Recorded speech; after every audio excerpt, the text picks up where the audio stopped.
This is Not the Average Real Estate Podcast by Not Your Average Real Estate Investor. Dipna Boholt used real estate investing strategies to completely replace the income from her accountancy practice with passive income in just 18 months and has since taught thousands of others to do the same. Welcome to the I Love Real Estate Podcast. Hi guys, it's Dipna here. And I'm here today on the couch with the beautiful Narelle. Oh, thank you. Narelle is one of my amazing platinum coaches, and I thought it'd be great to get her on the couch while we can and explore her story and then also some of the things that she's been able to notice by coaching other students. So Narelle. Yes. Nice to be here. Yeah, it is. Thanks. Nice to be here with you. Indeed. So tell me your background. What is your background? Well, my background's a little varied because the first paid job I actually ever had was as a professional dancer. So I was fortunate enough when I was younger to get involved in dancing and I loved it. And then was given the opportunity to become a professional dancer at the age of 12. Wow. Yeah, that was back in the days when Johnny Young, the Johnny Young talent team was around. So I was part of the Brisbane team for the Johnny Young Talent School and did lots of performing all around the place. Lived in Brisbane at the time with my family and loved it. Yes. But at the same time, did all of the usual school stuff and went on to university. And I did accounting as my first degree. Right. And then worked a little bit in finance, but really loved computers. And so went back and did a postgrad in IT and started life as a programmer after that. And then moved fairly quickly into the business analysis and project management side of things because I wasn't really nerdy enough to be a programmer. So when did property come into the space? Well, while I was consulting in the IT space, I was earning good money. And my accountant, like all good accountants and like I had been trained, suggested that perhaps it would be a good idea to get a negatively geared investment property so that I could get a tax deduction to reduce the tax I was paying. How many times have we heard that? Well, the interesting thing was, at the time, it made sense to me because that's how that's what you taught. Yeah, that's right. That's same what thing I've with been me. trained. Yeah, exactly right. And I do get it. You know, accountants are taught to reduce the amount of tax that we have to pay. But the problem with that is it also limits the amount of income that you can earn because in order to get the tax deduction on a negatively geared property, you need to lose money. Basically. Yeah. And so what I found, only in hindsight, unfortunately, I got to see that my life was actually harder with an investment property because just paying the bills by paying a mortgage and losing money on the amount of money that was coming in compared to what I was spending on that property, it just got harder and harder. So. And, you look from the outside, if that's the only thing that you've ever been taught, and you think, well, how on earth do we ever get ahead? I'm going to need more than one property. And sometimes you're able, with your income, to be able to afford 2 or 3 or 4. But you get to a point where you've just invested yourself into a corner and you're so cash-strapped, you feel like a poor church mouse. Well, and I noticed the impact on my lifestyle. Yeah. For me, I probably could have afforded in terms of, actual cash to go and get another one, but I didn't want to. No. Because the first one was costing me too much. It hurt. Yeah. and I was very much aware. I'd done my research, so I bought into a good capital growth suburb. So I was expecting growth, but, that, as we know, that's not a guarantee. No. And it's not, unfortunately, just this beautiful straight curve that just keeps going up. No. Ups and downs, yep. And so that growth wasn't always evident. Over the long haul, I held it for a long time, and so over the long haul, I did quite nicely out of that first one, but I made some mistakes with it too. So what led you to I Love Real Estate? What was the thing that goes, well, maybe I should go and have a look at that? Well, once I started in property, I really got bitten by the bug. I absolutely loved it. I loved applying my ability to research, and I loved applying my ability to analyse the data and keeping track of what was happening where and how things were progressing in the market and all of that sort of thing. And I really saw the effect, particularly of supply and demand, in a market where there was lots of hype and lots of sensationalist headlines and all of that sort of stuff. So I got to understand the fundamentals, but I really didn't know how I was going to actually put any of that into play. I bought my investment property, it was hurting. Yep. Now what do I do? Yeah. And I saw an ad for a free event, an introduction to the I Love Real Estate community. And so I signed up. I went along and I was absolutely blown away because your approach was different. A one-day event. intro, yeah. Yeah, and you came along and I said, I'm an accountant, I'm an economist, and I hate negative gearing. And you're going, oh, yes, somebody's speaking my language. Finally, somebody's making some sense to me. Yeah, it was great. And that was the thing. I remember sitting in that room. I remember the feeling of sitting in that room thinking, this is just... And I looked around the room like, you people don't understand. This is gold. Like, you need to listen to her. So I was hooked. Yeah. You had me at hello. I'm an accountant. So you joined I Love Real Estate. Now, that was how many years ago? 2010. I did my first ever boot camp with you. Okay, 2010. And obviously the boot camp's pretty heavy going. There's a fair amount to learn, and you had a head start because of your accounting background. But from there, what did you do? I mean, what kind of deals did you go out there and focus on? Well, the first thing I did was fix the property that I had. Yeah. So I went and did a renovation on the property that I already owned that was negatively geared, paid down the debt on that as quickly as we could. And in addition to that, changed its position from negative $7,000 a year to positive $15,000 a year. Yeah. So that was the very big first turnaround. Yeah, and that just blew my brain. And so then, and how many years had you been sitting on it, suffering the negative cash flow versus 9 years. what you could have turned it into 9 years earlier? 9 years. 9 years of paying tax, saving tax in order to make a loss. In order to make a loss. Yeah. So for every dollar that it's costing you, you're only really getting back 30 cents on the dollar, roughly. Yeah. So, and this is the thing, if I offered to give you an investment, let's say I offered to sell you a business, and that business was only going to cost you $500,000, and every year you will lose $10,000, but at some point in the future it might be worth more than that $500,000 you're going to pay for it. And the kicker is you get a tax deduction for the $10,000 you're losing. You would think I'm mad. But then on top of that, at the end of it, it's going to cost you more because that tax deductions you're getting, they take away again. Yeah, that's right. You have to give it all back, and then they hit you with capital gains tax if you have made an increase. It's just nuts. It's crazy. It is nuts, but that's what we're taught. And, at university, and I've been a certified financial planner in the past as well, it's all you're ever taught, that negative gearing is the way to go, and it's not. And I think the fact that, the last 40-odd years, people have been negative gearing, and we've got last year as an example, 88% of those people who turned 65 last year ended up on either a part or a full pension. Yeah. I think that statistic in itself is paramount to the fact that what we've been doing and what we've been taught doesn't work. It doesn't build wealth, and it certainly doesn't put you in a better position in the long run. No. There are other ways I've learned from you to do, the right strategy with the right property that's actually going to make that difference, that's actually going to generate wealth and give you income. And you know what? You're going to have to pay tax. Suck it up. Yay!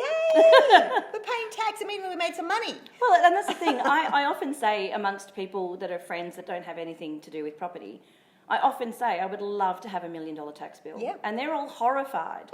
But I then say to them, do you know how much money I would be earning if I was paying $1 million in tax? Like, seriously, that's some good income. Absolutely. So from there, we fixed the problems of the past. I did. Obviously got yourself structured. Yes. And Yes. what happened next?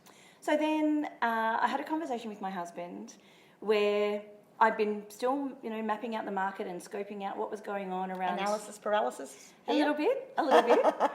But the good thing was I was right. Yeah. So we had a conversation about a particular suburb in Melbourne called Yarraville. And 3 years before it boomed, I said to my husband, you watch, 3 years' time, that's going to go through the roof.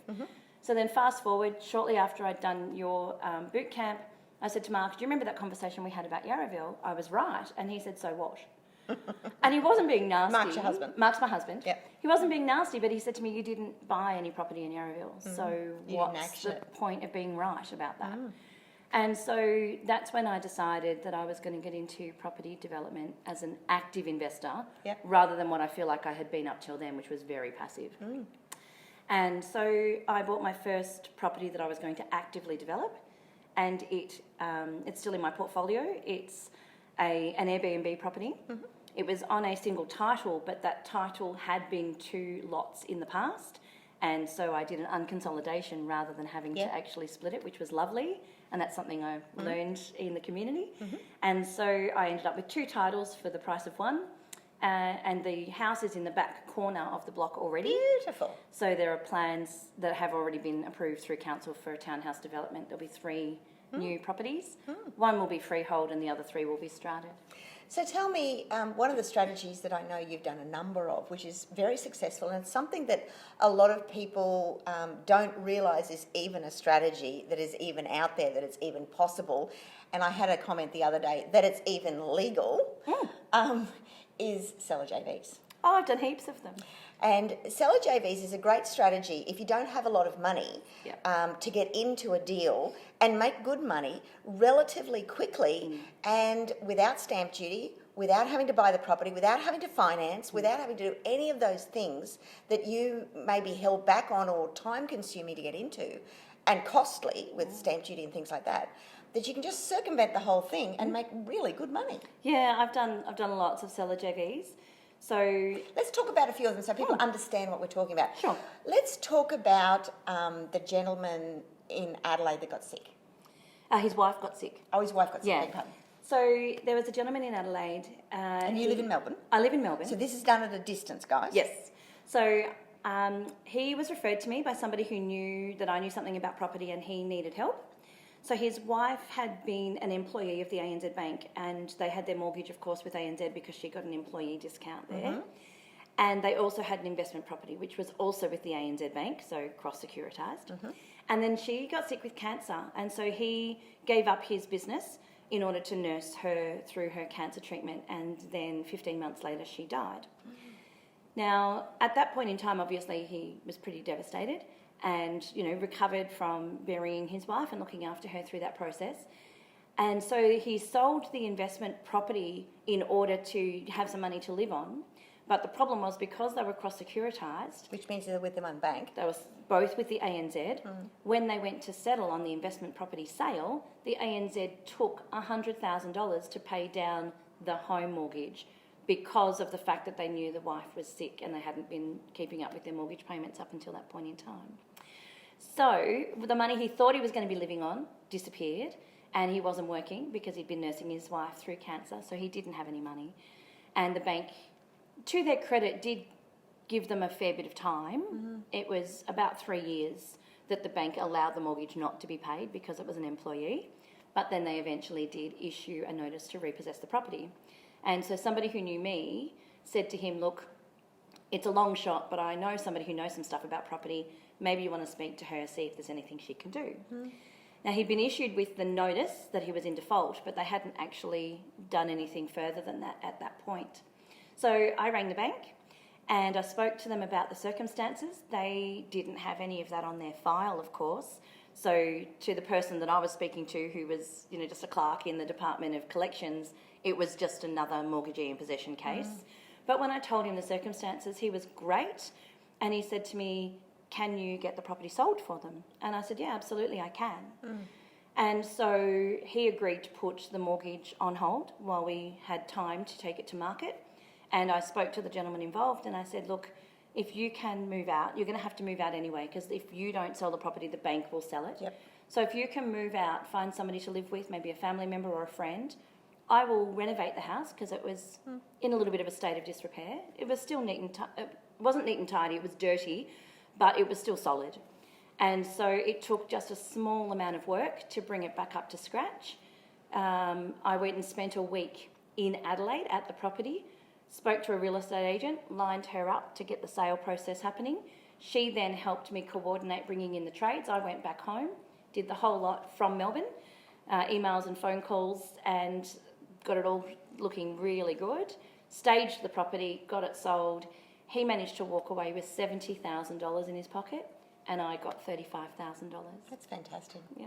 Yeah, that's a good story. It was a great outcome, and without my assistance or somebody's assistance, he was going to lose the house, which means he would have got nothing. Nothing at all. Nothing to start off again. No. Similar kind of case, but not quite so tragic, was the one you did down in Frankston, was it? Yeah, in Frankston. This one's a really interesting one. The guy who owned the property had been renting it to some friends, and they were supposed to take care of all of the bills. But his friends didn't pass on or pay the rates notices. So he was still taking care of the mortgage. The guys were supposed to take care of everything else. They didn't, and the rates didn't get paid for about 3 years. And so he received a notice, complete surprise to him, that the council was repossessing his house for unpaid rates. Now, the circumstance was that he was actually in far north Queensland because his fiancée was a marine biologist working in Port Douglas. And so he didn't want to be in Melbourne anymore. And he certainly didn't want Nothing to do with the weather or anything like that, no? No, well, that's not the Says excuse the he gave me. Queenslander, yeah. He wanted to be with his fiancée, and fair enough. Yeah. And so, again, he said to me, can you take care of this? And I said, yeah, absolutely I can. I can sort all of this out for you, no problem. He said, do I need to be here? And I said, no, you don't. So he left me with his empty house. We agreed what it was worth, what he wanted to get for it in terms of what we believed it was worth before I did anything to it. And then I spent the next couple of months spending my money on a renovation there. And at the end of the day, I never saw him again. He left the state. I handled the sale on his behalf, and I made $58,000 out of that project. And how long did that take you? 2 months. 2 months. Yeah. See, yeah, it's good money. And these are the types of things that happen all the time. We just don't hear about them because it's not mainstream. And it's a great, low money down strategy in that particular case. But there's lots of other stories that we can tell you about those types of things. Oh, I've done many of them, and it's certainly not illegal. No, it's not illegal. I did one on an almost new house. The house that I did that particular strategy on, again, was somebody who got themselves into financial trouble. The house was only 4 years old, but it was already a little bit dated just because of the choices that they'd made when they had it built. They made some personal choices, I'll put, about the way that they wanted their house to look. And so I took out all of that personal stuff and just really neutralised it in terms of colours and schemes and light shades and all of that sort of stuff. The entire renovation cost me $8,000 and took a week and a half. And how much did you make on it? $25,000. Can't go For wrong doing that. a week and a half. It was just, that was a great little deal. Yeah. And at the end of the day, they were in a fair bit of financial difficulty. The circumstance is that they were factory workers on casual basis. So if they didn't turn up for work, they didn't get paid. And his parents were, their heritage was Islander, and one of his parents died, so he had to return home to sort out the family circumstances upon the death of his parent. And so he was gone for several months, which means they were down to one income. And they really couldn't afford everything that they had on the go at the time. 2 kids, mortgage, all the rest of it. So they got behind on their mortgage, couldn't get a way out of that, and they thought they were going to lose the house. They basically said to me, if we can walk away with just saving our credit rating and not having to owe the bank any more money, we'll be happy. And I actually gave them $10,000 when they left that property, and I got $25,000. It's all right. Yeah, it's good, and for a week and a half. Yeah. I really, the biggest part of that job was cleaning up the rubbish. There was lots of stuff. That really shows the difference, though, in knowledge and knowing your market well enough to know what you can sell it for and what it should look like and what to select and all of those other things. Absolutely. The comparables analysis that we teach in I Love Real Estate is absolutely crucial to that strategy. Yeah. And, obviously you've done a number of those. We can continue to talk on those all day long. I think I've done 12 of those. Good Lord. Yeah. It's a great strategy. I love it. It is a great strategy.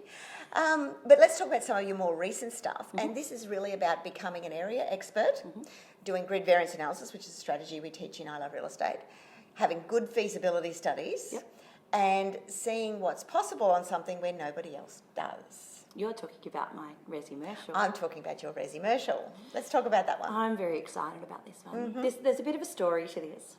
So I was driving along in an area that's near me. It's not my local area, but it is nearby. And it's somewhere that I've driven through many, many times. And I saw out of the corner of my eye, up the side street, a lonely for sale sign on a vacant piece of land. And I drove past it, and I went, oh, that's interesting, I must inquire about that. Got home, told Mark, my husband, about it. Drove past it the next time, oh, I must inquire about that. Anyway, then I actually decided to do some research. And I went and spoke to the real estate agent about it. And again, it was an opportunity that I got to see because of what we do here. Yeah. So I looked at the property and I knew that everybody else was looking at it in a particular way and I was seeing something different. So it was a vacant piece of land at the end of an existing strip of shops. So as a real estate agent, a couple of cafes, a pizza house, and then a vacant piece of land. So clearly it was zoned commercial, and clearly everybody else believed that there was room for another shop at the end of that strip of shops. So it was for sale for $290,000 plus was the advertised range. This is about 2 years ago. And I spoke to the real estate agent and I asked her if anybody had put in any offers that had been rejected at that point, and she said no. Now that gave me a big hint that nobody else was actually interested in the property at that price. So I said to the real estate agent, well, I'll give you $280,000. And so she went away and came back to me and she said, oh, the owner really wants $300,000. And I said, Sharon, I really want $250,000. So I'll meet you in the middle. And she said, oh, well, you know, it's your only offer so far. It's your first offer. The owner wants to feel like we've negotiated a bit. And I said, I will give you $1,000 more so that she can see that I'm playing the game, but I'm not going up in ones to anything like $300,000. Take it or leave it. $281,000, that's it. Yep. And so she agreed. Mm-hmm. So once I had it under contract, I spoke to the council. And I rang the council and confirmed it was indeed zoned commercial. And so I said to the council, on a commercial site in that location, am I able to do a mixed-use development where there's commercial at the ground level and then apartments above? And they said, yes, absolutely you can.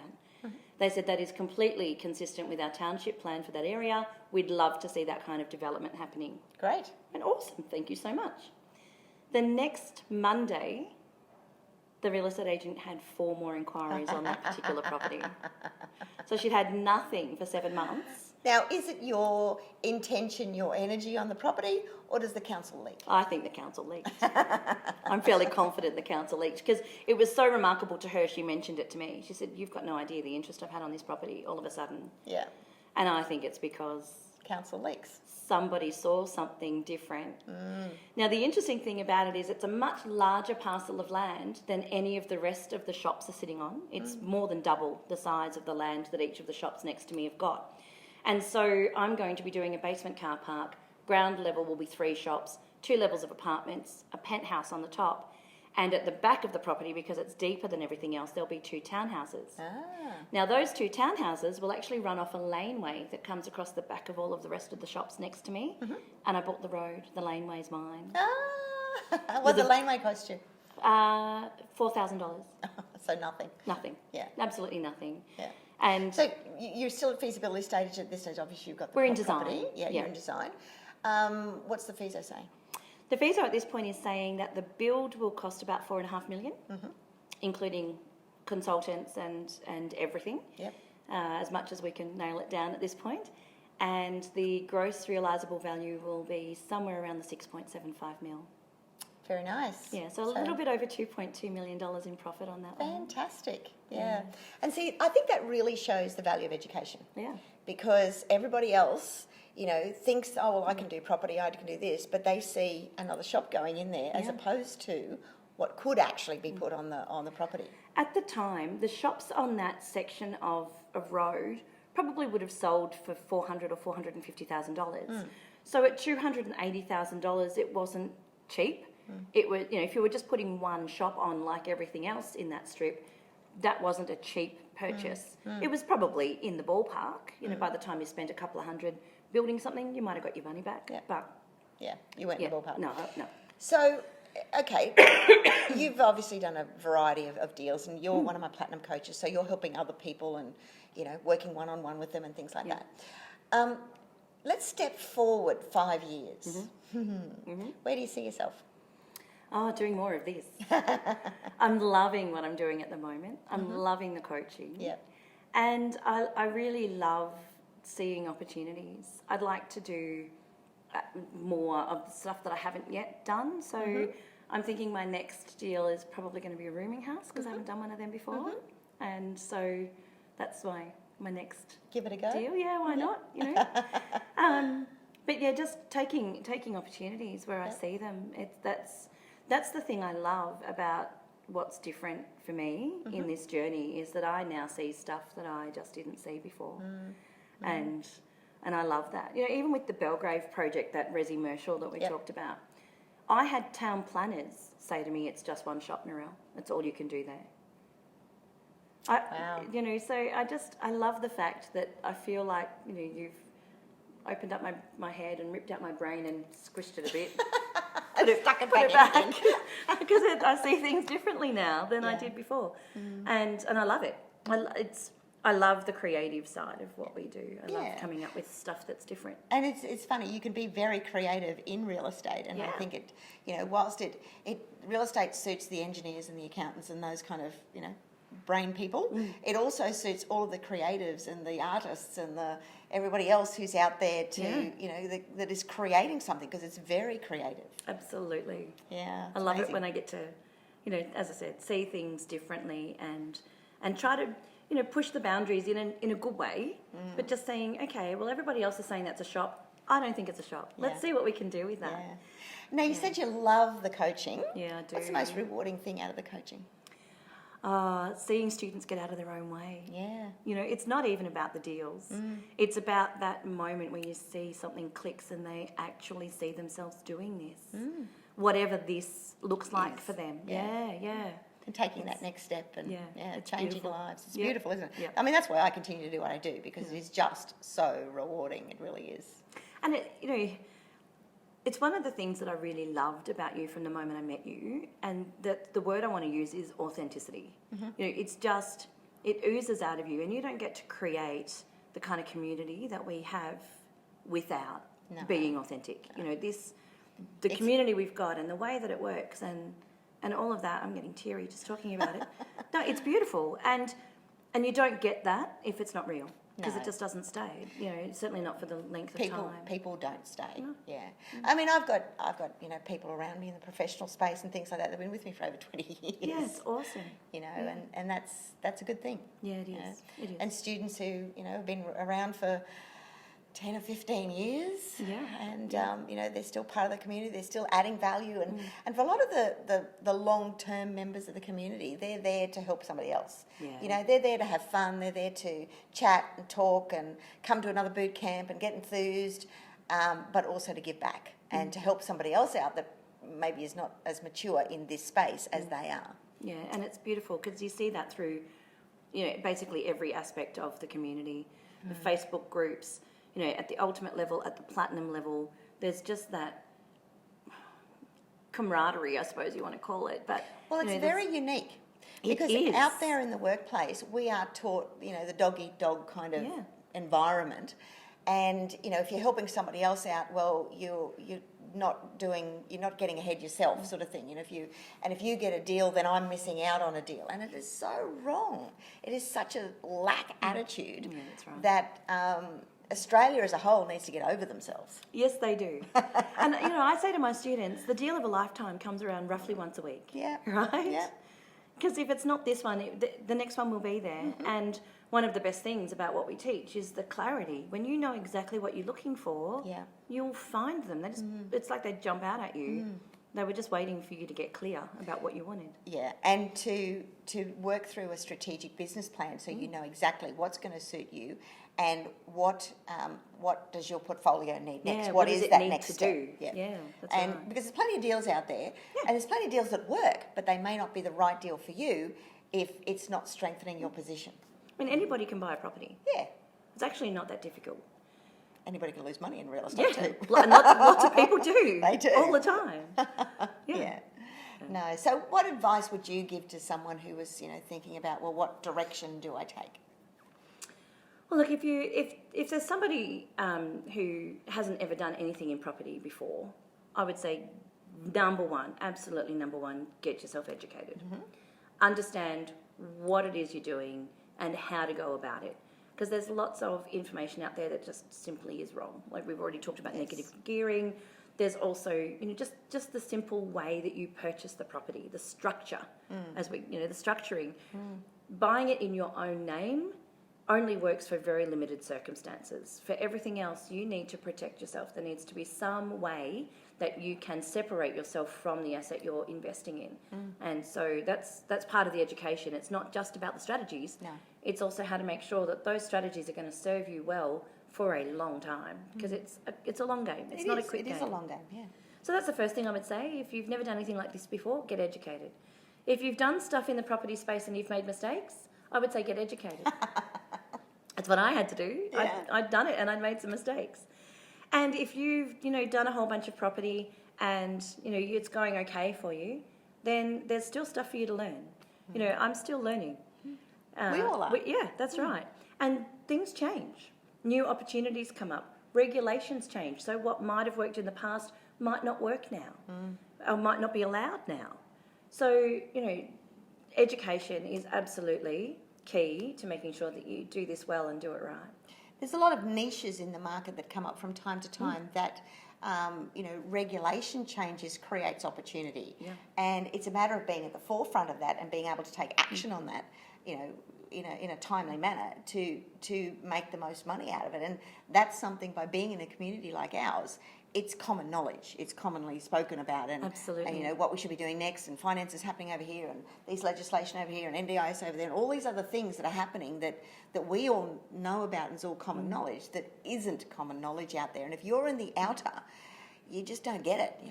Well, let me give you a really good example of that. I know somebody who decided they came up with a really good idea, not involved in property much, had bought some investment properties in their own home, but wasn't in the property space. Yep. And they decided they would come up with a really good idea. Right. What if I rent a 6-bedroom house from somebody and then rent out each of the rooms individually to people and make more money? See where that's going? Right? Yeah, what a great idea. Yeah, great idea. Yeah. So he went and did that 4 times. Yes.